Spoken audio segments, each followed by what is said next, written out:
It was all over media, in Quora, everybody's asking about कि who is this guy. And the most important part was कि I was faceless. And मैं सच बता रहा हूँ, उस समय ना ऐसी शाहरुख खान वाली फीलिंग आई। मेरे फ्रेंड्स भी अभी मुझसे ये बोलते हैं कि ये यूपीएससी का शाहरुख खान है। हर दिन मेरे जो ऑफिस है जहाँ मैं बैठता था, उस ऑफिस के सामने यूपीएससी भवन है।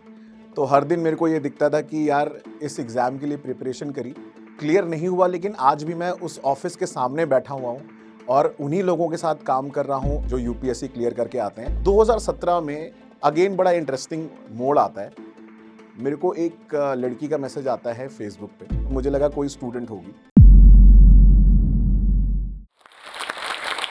यूपीएससी के मैंने 4 अटेम्प्ट्स दिए हैं और चारों में मैंने इंटरव्यू फेस किया और one of the highest marks score करने के बाद भी जब सिलेक्शन नहीं हुआ, फिर रियलाइज हो यार जिंदगी में अब और क्या करें। फिर मुझे पापा की अपनी एक बात याद आई। उन्होंने बोला कि क्या 20,000 रुपए की भी नौकरी लग पाएगी, तुम अपनी एक हाई पेइंग जॉब छोड़ के आ गए हो। इस सवाल के बारे में मैंने इतना सोचा, मैं इतना डिसअपॉइंट हो गया कि मैं बाहर नहीं निकलता था लोगों से मिलने के लिए। वो एक दिन था, आज एक दिन है कि लोग मुझे फ़ोन करते हैं, मेरे पापा को फ़ोन करते हैं कि आपका बेटा बड़ा फ़ेमस है, आप मेरे बच्चे को गाइड करने के लिए प्लीज़ उससे बोलिए। आपका बेटा तो गवर्नमेंट्स के साथ काम करता है, कैसे काम करता है? हाय, दिस इज़ दीपांशु सिंह और आज मैं जोश टॉक्स पे आपको बताने वाला हूँ यूपीएससी क्लियर करने के फंडे। और यूपीएससी अगर क्लियर नहीं भी हुआ ना, तो उसके बाद भी आप बहुत कुछ कर सकते हो अपने अपनी लाइफ में। तो मैं अपनी जर्नी से शुरुआत करता हूँ कि कहाँ से मेरी शुरुआत हुई और आज मुझे इस प्लेटफ़ॉर्म पे जो मौका मिला है, वो क्यों मिला है। तो शुरुआत होती है 2012 से, जब मैंने सोचा कि मैं यूपीएससी की प्रिपरेशन करूँगा और मैं उस समय ऑलरेडी एक हाई पेइंग कॉर्पोरेट जॉब में था। I was working with Microsoft. उसके बाद मैंने और भी बहुत सारे मल्टीनेशनल्स के साथ काम किया। बट कहीं न कहीं एक फीलिंग थी कि यार somehow I am not able to contribute to the society that much. कि मेरे को फ़ील आ रहा था कि यार मैं अयोध्या के पास से बिलॉन्ग करता हूँ। जब भी मैं वहाँ जाता हूँ, वहाँ के बच्चों को देखता हूँ, बहुत सारे उनके पास जो रिसोर्सेज़ हैं, अवेलेबल ही नहीं है। क्या पढ़ना है, क्या नहीं पढ़ना है, मतलब प्राइमरी स्कूल के लेवल की भी जब मैं बात करूँ 2012 में, सिचुएशन काफ़ी ख़राब थी। तो वो कहीं न कहीं मेरे अंदर एक फीलिंग इंस्टिल्ड थी कि यार सिविल सर्विस शायद वो एक ऐसा प्लेटफ़ॉर्म हो सकता है, जहाँ से मुझे ये मौका मिलेगा कि मैं इन लोगों के लिए कुछ कर सकता हूँ।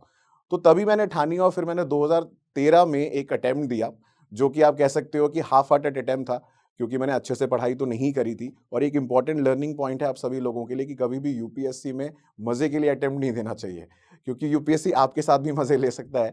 बिकॉज़ मैंने पढ़ाई तो काफ़ी करी थी, बट कहीं न कहीं मेरी प्रिपरेशन जो है, वो एग्ज़ाम की तरीके से ना अलाइन्ड नहीं थी। मैंने इतने सारे क्वेश्चंस प्रैक्टिस नहीं करे जो करने चाहिए थे।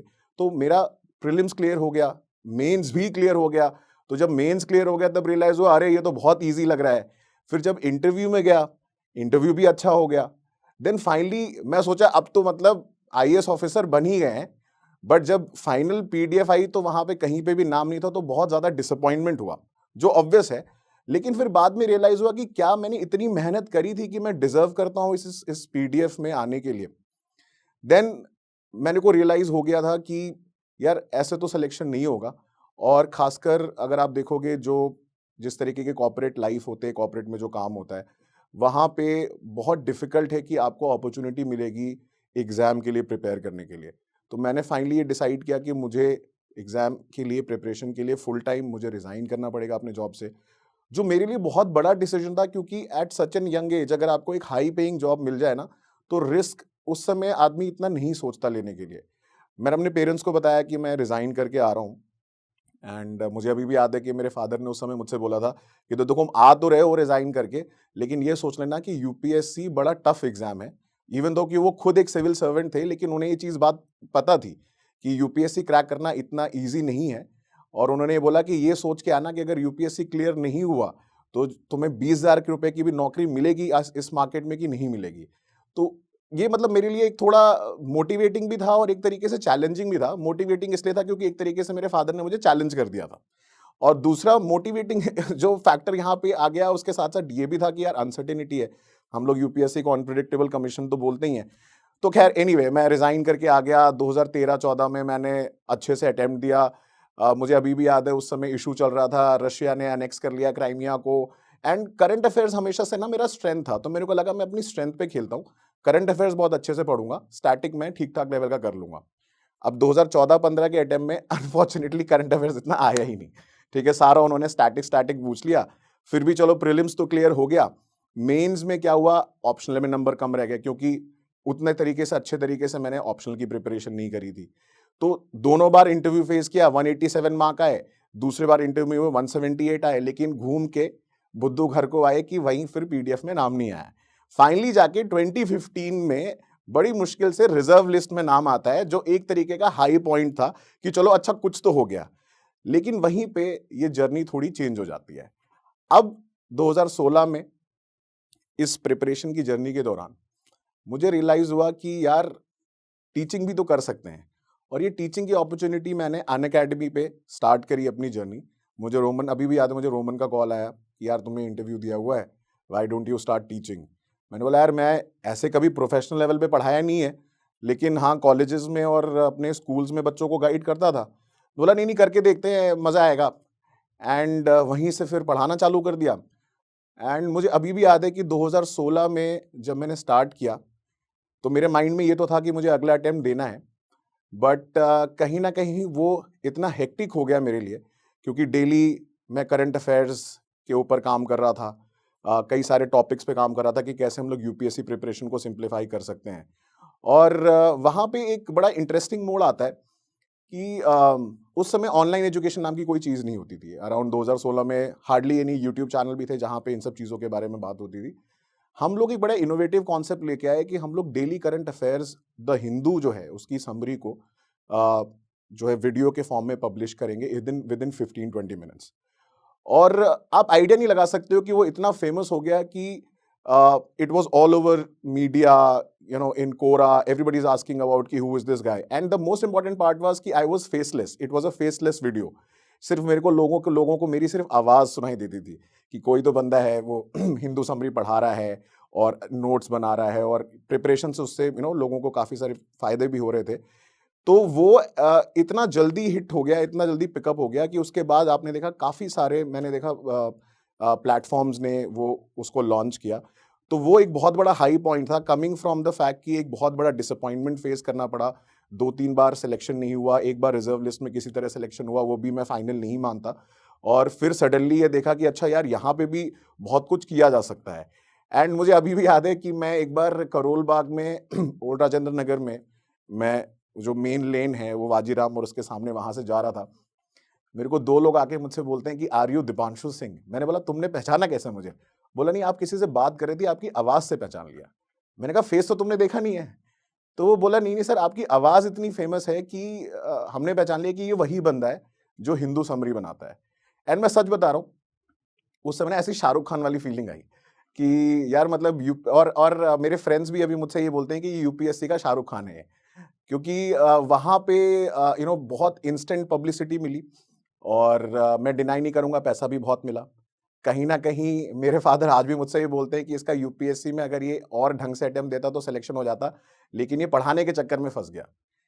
तो ख़ैर उसके आगे फिर मैंने फिर और भी बहुत सारी चीज़ों पे काम किया, कैसे लाइव क्लासेस ला सकते हैं, कैसे हम लोग मिलियंस ऑफ स्टूडेंट्स से रीच आउट कर सकते हैं। बट उस समय भी ना एक बहुत बड़ा सवाल ये भी था कि ये जो हम कर रहे हैं ये कितना सक्सेसफुल है, इन द सेंस कि ये क्या लोगों की लाइफ में रियल इम्पैक्ट ला पाएगा। अब 2017 में अगेन बड़ा इंटरेस्टिंग मोड़ आता है। मेरे को एक लड़की का मैसेज आता है फेसबुक पे, और वो मुझे फ्रेंड रिक्वेस्ट भेजती है। मुझे लगा कोई स्टूडेंट होगी। 2 दिन बाद यूपीएससी का फाइनल रिजल्ट आता है और उस लड़की का नाम रैंक 5 में होता है। Her name is Saumya Pandey, she is AIR 5। And अपने बैच की वो एक तरीके से देखें गोल्ड मेडलिस्ट है from MNIT Allahabad. And she send me a message कि सर मैं, आप जो लास्ट 1 साल से हिंदू समरी पढ़ा रहे हो उससे मुझे इतना फ़ायदा मिला कि मेरा करंट अफेयर्स बहुत ईजी हो गया। और आप विश्वास नहीं मानोगे, सिलेक्शन के बाद उनकी मदर मुझसे मिलने आई और वो मुझे बताती थी कि जब भी मेरी रात को 9 बजे समरी आती थी, वो और उनकी मदर डाइनिंग टेबल पे बैठ के रेडियो की तरह सुनते थे, और उनकी मदर भी नोट्स बनाती थी बैठ के। तो ये एक अपने आप में बहुत बड़ा हाई पॉइंट था मेरे लिए कि यार मैं कहाँ से आया था, कहाँ मैं कॉर्पोरेट में जॉब कर रहा था, कहाँ मैंने सोचा कि चलो यूपीएससी की प्रिपरेशन करते हैं, ऑलमोस्ट सिलेक्शन हो गया। और फिर वहाँ पे जाके रियलाइज़ हुआ कि यार ये टीचिंग भी एक ऐसी चीज़ है जहां से जो मैं करना चाह रहा था originally, impacting the lives of millions of people in India, वो भी कर सकते हैं। तो यहां से ये टीचिंग करियर की मेरी, आप कह सकते हो, शुरुआत होती है। उसके बाद बहुत सारे स्टूडेंट्स जुड़ते गए, लोगों को रियलाइज हुआ potential of online learning, and ऐसे ही ये जो है धीमे धीमे जो है लोग जुड़ते गए, काफिला बढ़ता चला गया। और वहां से फिर मैंने और भी बहुत सारे इंस्टीट्यूशंस के साथ काम किया। I taught in offline institutions also. तो मेरे लिए दो तीन बड़ी इंपॉर्टेंट लर्निंग रही है यहाँ पे इस एग्जाम को लेके, कि एक तो आप में ना ये बहुत क्लैरिटी होनी चाहिए कि आप इस एग्जाम की तैयारी किस लिए कर रहे हो। मतलब आपका मोटिवेशन इंट्रिंसिक है या वो एक्सटर्नल फैक्टर्स पे डिपेंडेंट है, दोनों काम कर सकते हैं। लेकिन जब तक वो चीज अंदर से नहीं आएगी ना, मतलब दिल से नहीं आएगी कि यार एग्जाम क्लियर करना है, जब तक वो पर्पस क्लियर नहीं है, तो कहीं ना कहीं आप इस एग्जाम की प्रिपरेशन की जर्नी में ना भटक जाओगे। अच्छा, जब मैं पढ़ा रहा था उसके बीच में मैं लगभग हर दिन 100-200 से ज्यादा बच्चों के साथ इंटरेक्ट करता था। बट हमेशा ना एक प्रॉब्लम मेरे को हमेशा दिखती थी कि ऑनलाइन एजुकेशन के आ जाने के बाद भी और सब कुछ हो जाने के बाद भी अभी भी उस लेवल का इम्पैक्ट टीयर 2 और टीयर 3 सिटीज में नहीं पहुंच पा रहा है, गांवों तक नहीं पहुंच पा रहा है। ये सब चेंज होता है कोविड के टाइम पे। अच्छा, उसमें हमने ये भी इनिशिएटिव किया कि हम लोग हर एजुकेटर है मोस्टली जो मेरे फ्रेंड्स थे, कि हम लोग हर बच्चे को फ्री ऑफ कॉस्ट पढ़ाएंगे दिन में 8 घंटे। तो हमने ये नहीं सोचा कि यार कि कैसे हमारी कॉस्ट निकलेगी। हमने सोचा यार एजुकेशन के लिए पैसा बाधा नहीं होना चाहिए। तो हमने बहुत सारी ऐसे फ्री क्लासेस ऑर्गेनाइज करी जिसमें हम लोग बच्चों को रीच आउट कर रहे थे from remotest areas of India. But at the same time मेरे को वहां पे एक चीज रियलाइज हुई कि यार ये तो देखो पैरेलली चल रहा है, बट मेरे अंदर हमेशा एक चीज रहती है कि दीपांशु व्हाट्स नेक्स्ट।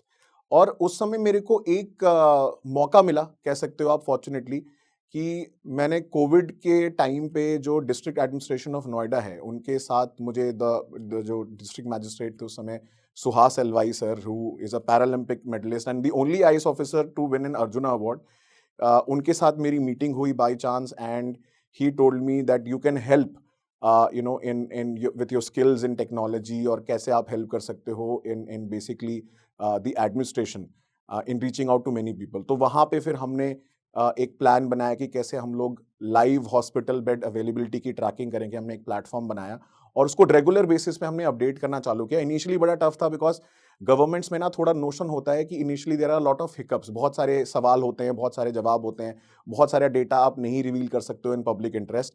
बट वो किक ऑफ हुआ और मुझे याद है कि वो one of the first platforms था इंडिया में जहां पे लाइव हॉस्पिटल बेड ट्रैकिंग और अवेलेबिलिटी मिल रही थी। बाद में बहुत सारे प्लेटफॉर्म्स ऐसे निकल के आए। कहने का मतलब ये है कि मैंने अपने जो नॉलेज के होराइजन है ना उसको एक्सपैंड किया, और वो कहीं ना कहीं मेरे को कहां से मिला, यूपीएससी प्रिपरेशन की वजह से। क्योंकि यूपीएससी का सिलेबस इतना वास्ट है कि हम लोग बोलते हैं ना वो ऑलमोस्ट एवरीथिंग अंडर द सन, वो ऑलमोस्ट एवरीथिंग अंडर द सन कहीं ना कहीं बिल्कुल वैलिड है। तो वो curiosity and that will of learning and साथ साथ वो जो हैबिट थी कि यार कुछ ना कुछ सोसाइटी के लिए करना है, वो चलता रहा। उसी दौरान मैंने ये कोविड के लिए काम किया। सो मेरी लाइफ ना हमेशा, मैं अपने स्टूडेंट्स को बोलता हूँ, मेरी लाइफ हमेशा एक साइन वेव की तरह रही है। There are highs and lows and highs and lows. तो ये कहीं बार मेरे को लोज मिल रहे हैं तो कई बार मुझे हाईज भी मिल रहे हैं। एंड ये एक मैं कह सकता हूँ कि पार्ट है मेरा जो कोविड के दौरान, कि मैं पढ़ा भी रहा था, मैं लोगों की हेल्प भी कर रहा था, और बहुत सारे जो लोग थे जो मुझे रीच आउट कर रहे थे वो एक्चुअली में एस्पिरेंट्स ही थे और उनकी फैमिली मेंबर्स थे। तो वो एक अलग फेज था मेरी लाइफ का। देन मोस्ट रिसेंटली अगर मैं आपसे बताऊं तो अब मैं लास्ट कुछ सालों से I am working on how we can reach out to millions and millions of student, not just in India and across the world. जैसा कि आपको पता है ये एज ऑफ टेक्नोलॉजी है, ये एज ऑफ आर्टिफिशियल इंटेलिजेंस है। हर दिन बहुत सारी चीजें अपडेट हो रही हैं, चैट जीपीटी आ गया है, लामा आ गया है, एटसेट्रा एटसेट्रा।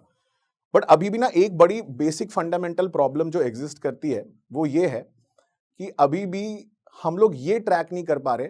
जैसे मैं क्लासेस लेने जाता हूं, मैं लगभग 10 साल से पढ़ा रहा हूं यूपीएससी के लिए। क्लासेस लेने जाता हूं, it is generally one two many broadcast. मैं पढ़ा रहा हूं, बच्चा पढ़ रहा है, सुन रहा है, समझ रहा है, बट क्या वो एक्चुअली में उसकी, अगर आप देखो प्रोग्रेस हम लोग ट्रैक कर पा रहे हैं? क्या हम एक्चुअली में ये समझ रहे हैं कि वो जो बच्चे को जिसको हमने पढ़ाया है, क्या उसको वो सारी चीजें समझ में आ गई? And the biggest problem is accessibility to student. आज के टाइम पे मैं अगर आपको बोलूं, डेली मुझे 500 से ज्यादा मेल्स एंड मैसेजेस आते हैं जिनका मैं हर किसी का मैं ऑब्वियसली रिप्लाई नहीं कर पाऊंगा। और ये problem over the period of time आप देखोगे ये बढ़ेगी ही बढ़ेगी। तो इसको हम लोग आज सॉल्व कर रहे हैं एट कलाम, जहाँ पे मैं करंटली इस चीज़ के साथ अपनी टीम के साथ काम कर रहा हूँ कि कैसे हम लोग जो स्टूडेंट्स हैं उनके लिए एक पर्सनलाइज्ड लर्निंग क्रिएट कर सकें in the field of UPSC, जो अगर आप देखोगे कहीं पे भी फोकस नहीं हो रहा है। जनरली क्या होता है कोचिंग इंस्टीट्यूट्स में, क्या है कि टीचर जो है आपको पढ़ा देगा, बच्चों का एडमिशन हो जाएगा, उसके बाद किसी की ज़्यादा कोई रिस्पॉन्सिबिलिटी और जिम्मेदारी नहीं रहती है। सो हम लोग इस चीज़ को अब सॉल्व करने की कोशिश कर रहे हैं, जैसा मैंने पहले बताया what's next. So next for me is solving this problem on how to increase the availability of a personal mentor. कैसे, जो मैंने अपने एक्सपीरियंस में देखा है, अपने एक्सपीरियंस से सीखा है कि मैं हमेशा हर किसी के लिए अवेलेबल नहीं हो सकता, लेकिन क्या मैं ऐसा कुछ बना सकता हूँ कि वो वैसी ही फील आए स्टूडेंट्स के लिए कि मैं अपने जो टीचर हैं, मेंटोर हैं, गुरु हैं, उनसे 24/7 बात कर सकता हूँ। एंड मोस्ट इंपॉर्टेंट पार्ट, कि क्या मैं हर बच्चे के लिए उसकी स्ट्रेंथ्स एंड उसकी वीकनेसेस के लिए एक पर्सनलाइज लर्निंग दे सकता हूँ। फॉर एग्जाम्पल, मान लीजिए मुझे पॉलिटी का सब्जेक्ट बहुत स्ट्रांग है मेरा, बट मैं बार बार उसी को पढ़ रहा हूँ, लेकिन जनरली हमारी हैबिट ये होती है कि जिस चीज़ में हम कमज़ोर हैं, ठीक है, हमारी आदत होती है उससे कटने की, ठीक है, हम उसको थोड़ा सोचते हैं लास्ट में करेंगे। लेकिन अगर यही चीज़ को हम स्टूडेंट को इस तरीके से समझाएं कि आपका ये स्ट्रेंथ एरिया है, ये वीक एरियाज हैं, यहाँ पे आपको ज़्यादा फोकस करना है, मैं आपको गारंटी दे सकता हूँ कि आपका यूपीएससी क्लियर करने से आपको कोई नहीं रोक सकता। प्रॉब्लम सिर्फ यही है, प्रॉब्लम आज के टाइम पे है प्रॉब्लम ऑफ प्लेंटी। इतने सारे रिसोर्सेज अवेलेबल हैं, इतने सारे मटेरियल अवेलेबल हैं, लेकिन उसमें ये नहीं समझ में आता कि क्या पढ़ें और क्या ना पढ़ें। तो ये एक फंडामेंटल प्रॉब्लम है जिसको आज हम लोग सॉल्व करने की कोशिश कर रहे हैं। ड्यूरिंग दिस फेज ऑल्सो, जो लास्ट 1-2 साल से मैं कर रहा हूँ, उस फेज के दौरान मेरे को लगा यार G20 दिख रहा है हर जगह, मोदी जी बोल रहे हैं कि G20 is such a big event and it's such a big opportunity for India. अब मुझे रियलाइज हुआ कि यार ये अच्छा, इसमें बड़ा इंटरेस्टिंग एस्पेक्ट है कि मैं हमेशा से चाहता था कि मैं G20 जैसा ये हो गया या ब्रिक्स हो गया, जो बड़े बड़े मल्टीलैटरल आपके इंस्टीट्यूशन है, उनके मुझे काम करने का मौका मिले, बट मुझे रास्ता नहीं मिल रहा था कि मैं कैसे करूं। अच्छा, मैंने इसके पहले इंटरनेशनल रिलेशंस पे कोविड के दौरान ही मैंने अपना टाइम यूटिलाइज किया, मैंने बुक लिख दी, और वो अभी समय अमेजोन पे बेस्ट सेलर्स है। सो टॉप 2 बुक्स में आती है इंटरनेशनल रिलेशंस पे। कहीं ना कहीं उसने मेरी विजिबिलिटी, आप कह सकते हो, इन द सेंस ऑफ जो ब्यूरोक्रेटिक कम्युनिटी है, जो फॉरेन पॉलिसी में काम करते, उनके बीच में बढ़ा दी। बट फिर भी मुझे ना समझ में नहीं आ रहा था कि कैसे कंट्रीब्यूट करें इस फील्ड में भी, क्योंकि वो कीड़ा तो होता है हमेशा कि भाई यूपीएससी के लिए प्रिपेयर कर रहे थे, लेकिन गवर्नमेंट के साथ तो काम करना ही है। अच्छा, नोएडा में करा ही था, but at a limited scale किया था, बट उस लेवल पे नहीं किया था जिसको आप बोल सकते हो कि हाँ, मतलब government of India level, international level पे आप कुछ काम कर रहे हो गवर्नमेंट के लिए और कंट्रीब्यूट कर रहे हो। फॉर्चुनेटली क्या होता है कि मेरे मेरे को एक मेल आता है कि and it was regarding this G20 only, कि एक रेफरेंस आया है and they want to interview me for a position as a technical adviser for the ministry of commerce and industry for G20। अब मेरे को रियलाइज हुआ यार, मेरे को कॉमर्स एंड इंडस्ट्री का तो कुछ आइडिया ही नहीं है, अब मैं वहां जाके क्या करूंगा। फिर मैंने सोचा यार लेकिन चल लेते हैं, चलो ठीक है, मतलब इंटरनेशनल रिलेशन से रिलेटेड है तो कुछ ना कुछ तो यूपीएससी की नॉलेज तो काम आ ही जाएगी। मैं गया इंटरव्यू देने के लिए, I met the joint secretary, he asked me about कि how do you think about the entire scenario G20 के बारे में, और क्या आपका आप क्या कर सकते हो। एंड बट थोड़ा मैं पढ़ के गया था, मतलब देखो ये चीज़ इंपॉर्टेंट है कि ऑब्वियसली आप बिल्कुल ब्लैंक होके कहीं नहीं जा सकते। मैं थोड़ा पढ़ के गया था कि इंडिया की नेशनल लॉजिस्टिक्स पॉलिसी क्या है, इंडस्ट्री क्या करती है, कॉमर्स मिनिस्ट्री का क्या क्या काम है। तो मुझसे क्वेश्चन वो पूछा गया और मैंने आंसर कर दिया। तो इसको हम बोलते हैं थोड़ी स्ट्रीट स्मार्टनेस भी आपको होनी चाहिए, जो यूपीएससी एग्जाम में भी आज के टाइम पे बड़ी रेलेवेंट है। बट मैं आपको बड़ी एक रियलिटी वाली बात बताता हूँ, आप उसके बारे में आप जो भी सोच सकते हो सोच सकते हो। मुझे कॉमर्स इंडस्ट्री का कुछ भी आइडिया नहीं था before I went for this interview. मेरा सिलेक्शन हो गया, मुझे अगले दिन उन्होंने बोला कि you can join here as a technical advisor and you will help us draft the entire G20 policy for India.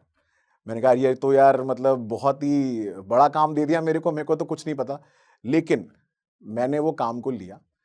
मैं मतलब मुझे फॉर्चुनेटली आप कह सकते हो मौका मिला विद इंस्टीट्यूशंस, OECD जैसे है, बड़े बड़े इंस्टीट्यूशंस हैं फॉरेन पॉलिसी में जो आपके काम करते हैं, उनके साथ, उनके हेड्स ऑफ द जो आप कह सकते हो डिपार्टमेंट्स के साथ काम करने का मौका मिला। और उन लोगों से मैंने बहुत ज़्यादा पढ़ पढ़ के सीखा। तो मैंने लास्ट 7-8 महीने में इतना पढ़ा लॉजिस्टिक्स पॉलिसी के बारे में, कॉमर्स के बारे में, इंडस्ट्री के बारे में, क्योंकि पूरा पूरा रिसर्च पेपर मैंने और मेरी टीम ने हमने मिलकर ड्राफ्ट किया, जो फाइनली जाके एक्सेप्ट भी हुआ। और फाइनली जयपुर में जब लास्ट मीटिंग हुई थी कॉमर्स एंड इंडस्ट्री मिनिस्ट्रीज की, जिसको हम लोग बोलते हैं trade and investment ministerials meeting, TIMM, उसमें जो हमने ड्राफ्ट किया था, that paper got accepted and that was on digitalization of trade documents, कि जब ट्रेड डॉक्यूमेंट्स यूज होते हैं उसको हम कैसे डिजिटलाइज कर सकते हैं। And it was such a high feeling, मुझे अभी भी याद है। I met India's ambassador to WTO, Brajendra Navneet sir है, he is an IAS officer. And जब वो डिस्कशन हो रहा था उस हॉल में, नेगोशिएशंस चल रहे थे, एंड जब फाइनली उसका एंडोर्समेंट हुआ एंड सब मिनिस्टर्स ने उसको एक्सेप्ट किया, तो वो मैं उनके बगल में बैठा था, उन्होंने मुझसे मुड़ के बोला, अच्छा लग रहा है? मैंने कहा सर समझा नहीं। कह रहे अच्छा लग रहा है, जिस पे तुमने इतने 1 साल काम किया आप लोगों ने, आज वो मिनिस्टर्स ने एंडोर्स किया है, अच्छा लग रहा है? मैंने कहा sir obviously it's a very high feeling, मतलब जब मैंने शुरुआत की थी तो मुझे लॉजिस्टिक्स और कॉमर्स और ट्रेड के बारे में आइडिया नहीं था।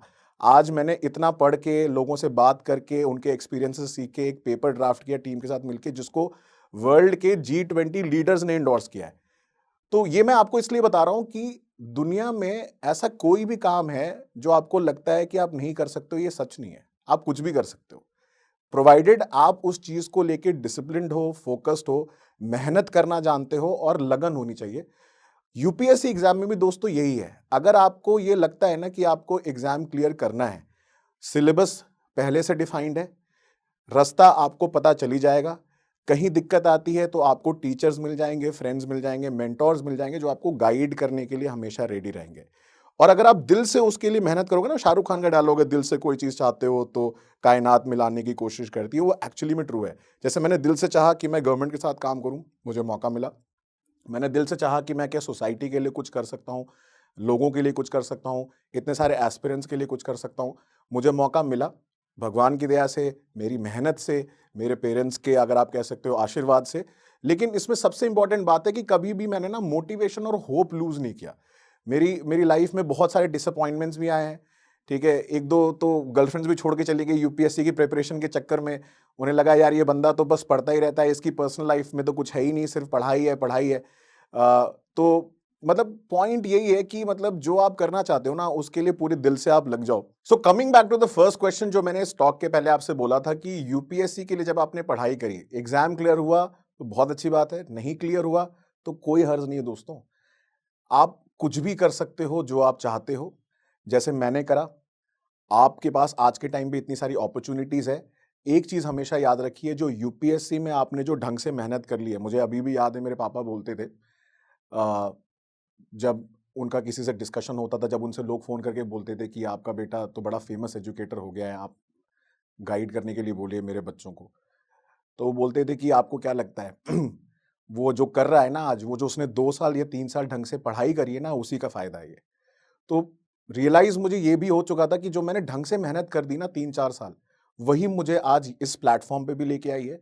वही मेहनत और नॉलेज मुझे G20 के प्लेटफॉर्म पे भी लेके गई, और वही मेहनत और नॉलेज मुझे और आगे भी लेके जाएगी। तो ये चीज अगर आप दोस्तों ध्यान रखोगे ना हमेशा, तो कभी भी वो फेलियर का डर रहेगा ही नहीं, जो जनरली हम सब लोगों को रहता है इस एग्जाम में, कि अगर यूपीएससी नहीं तो क्या। हर दिन मेरे जो ऑफिस है जहां मैं बैठता था, उस ऑफिस के सामने यूपीएससी भवन है। तो हर दिन मेरे को ये दिखता था कि यार इस एग्जाम के लिए प्रिपरेशन करी, क्लियर नहीं हुआ, लेकिन आज भी मैं उस ऑफिस के सामने बैठा हुआ हूँ और उन्हीं लोगों के साथ काम कर रहा हूँ, senior IAS officers, IPS and IRS officers, जो यूपीएससी क्लियर करके आते हैं। और सबसे बड़ी अच्छी बात ये थी कि उन्होंने कभी मुझे इस तरीके से ट्रीट नहीं किया कि यार इसका यूपीएससी क्लियर नहीं हुआ। इनफैक्ट मैं बड़ा शुक्रगुजार हूँ, और ये भी कह सकता हूँ कि जो मेरे सीनियर ऑफिसर्स थे, joint secretaries, additional secretaries and secretaries, in fact even the minister, उन्होंने हमेशा मेरी एडवाइस को बहुत ही सिंसियर तरीके से लिया। तो दोस्तों ये जो जर्नी की शुरुआत हुई थी 2014 में, जब यूपीएससी प्रिपरेशन की, 4 फेल्ड अटेम्प्ट्स, इंटरव्यू तक गया, सिलेक्शन नहीं हो रहा।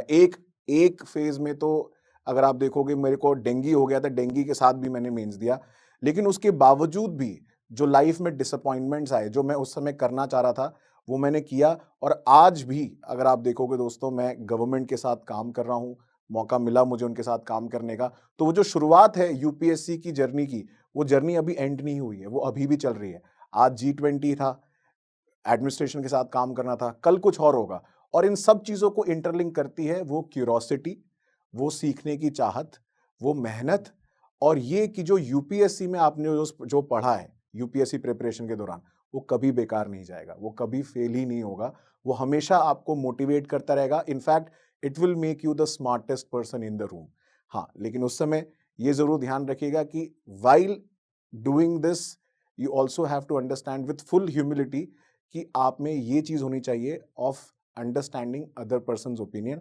ओवर कॉन्फिडेंस एंड ईगो पे कभी लाइएगा कि आपने यूपीएससी में इतना पढ़ा है तो आपको सब कुछ आता है। अगर आप मेरे को एज एन एग्जाम्पल देखते हैं तो आप ये समझ सकते हैं कि यूपीएससी नहीं भी हुआ तो बहुत कुछ आप जिंदगी में कर सकते हैं। बस मैं यही आशा करता हूँ, होप करता हूँ कि आप सब लोगों को ये टॉक अच्छी लगी होगी। अगर अच्छी लगी है तो जरूर मुझे कमेंट्स में बताइएगा। हेलो एस्पिरेंट्स, हम में से बहुतों का सपना है आईएएस ऑफिसर बनना, लेकिन ये जर्नी बहुत महंगी है और इसलिए बहुत एस्पिरेंट्स ने जोश टॉक्स से रिक्वेस्ट किया कि क्या जोश टॉक्स एस्पिरेंट्स को हेल्प कर सकते हैं फाइनेंशियली उनकी इस जर्नी में। तो इसलिए जोश टॉक्स ने कांटेक्ट किया इंग्लिश मीडियम के लिए केएसजी आईएएस के खान सर को और हिंदी मीडियम के लिए संस्कृति आईएएस को। शायद खान सर और केएसजी आईएएस की इंट्रोडक्शन ही देने की जरूरत नहीं है। देश के सबसे जाने माने और रिस्पेक्टेड इंस्टीट्यूट्स में से है केएसजी। सृष्टि जैन देशमुख, शायद आपने नाम सुना हो, सर की ही स्टूडेंट रही हैं जिन्होंने 2018 में AIR 5 हासिल की। वहीं संस्कृति आईएएस के भी बहुत स्टूडेंट्स ने यूपीएससी में टॉप रैंक्स प्राप्त की हैं। कुछ ही समय में उनके भी बहुत स्टूडेंट्स की टॉक्स रिलीज होने वाली हैं। तो जोश टॉक्स ने केएसजी आईएएस और संस्कृति आईएएस से बात की और उन्हें रिक्वेस्ट किया कि क्या वो जोश की फैमिली के लिए एक बहुत बड़ी स्कॉलरशिप दे सकते हैं। मुझे बहुत खुशी है हम सबके साथ ये बात शेयर करने की कि दोनों ही इंस्टीट्यूट्स मान गए। वो जोश की फैमिली के लिए अपने फाउंडेशन कोर्स पे स्कॉलरशिप प्रोवाइड करेंगे, यानी कि वो क्वालिटी की एजुकेशन जिसकी फीस लाखों में जाती थी अब हम अफोर्ड कर पाएंगे। ये हेल्प वैल्यूएबल है सबसे ज्यादा हम नए एस्पिरेंट्स के लिए, जिन्हें फाउंडेशन कोर्स करना तो है लेकिन लाखों की फीस हम अफोर्ड नहीं कर सकते।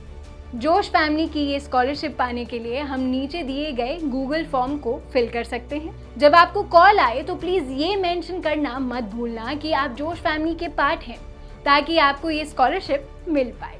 जोश टॉक्स को बहुत गर्व है कि अब एस्पिरेंट्स को जोश सिर्फ कहानियों से नहीं बल्कि असलियत में फाइनेंशियली सपोर्ट कर पा रहा है। जोश टॉक्स का सपना कभी भी सिर्फ टॉक्स बनाना नहीं था। जोश का मानना है कि हम सब में एक काबिलियत है अपनी जिंदगी में कुछ बड़ा हासिल करने की, मगर जिंदगी की कुछ परिस्थितियां हमें अपने अंदर के टैलेंट को बाहर नहीं निकालने देती। लेकिन अब कम से कम हमारी फाइनेंशियल स्थिति हमें अपने आईएएस बनने के सपने से रोक नहीं सकती। जोश टॉक से एक बड़े भाई या बहन की तरह हर वक्त हम सबको जिंदगी में आगे लेके जाने के प्रयास में लगा रहेगा। आप बस जाके अपना 100% दीजिए, एक भी दिन जाया ना होने दें, बाकी जोश संभाल लेगा। जय हिंद।